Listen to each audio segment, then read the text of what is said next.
रामराम माऊली. हळदीची लागवड चालू झालेली आहे. तर त्यासाठी आपल्याला बेन प्रक्रिया करणं आवश्यक आहे. बेन प्रक्रिया का करायला पाहिजे?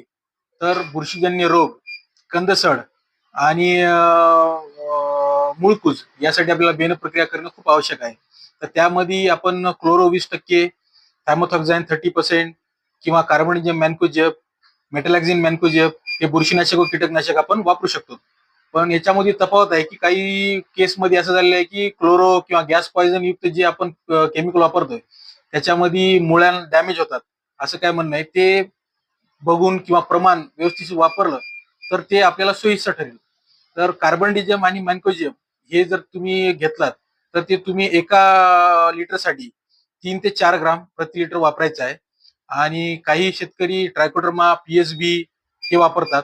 ह्याच्यामध्ये रासायनिक आणि जैविक या दोन्हीचं कॉम्बिनेशन होता कामा नये, कारण हे दोन्ही एकूण एकाच मारक आहेत, हे आपण लक्ष ठेवायचं आहे.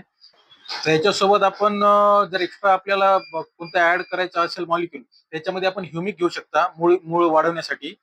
प्लस दुसरं जिब्रॅलिक 00.1 वालं हे जरी वापरलात तर तुम्हाला फुटवा चांगला निघण्यासाठी, जे मोडकं निघण्यासाठी फास्ट, त्यासाठी आपल्याला कारगर होईल. धन्यवाद.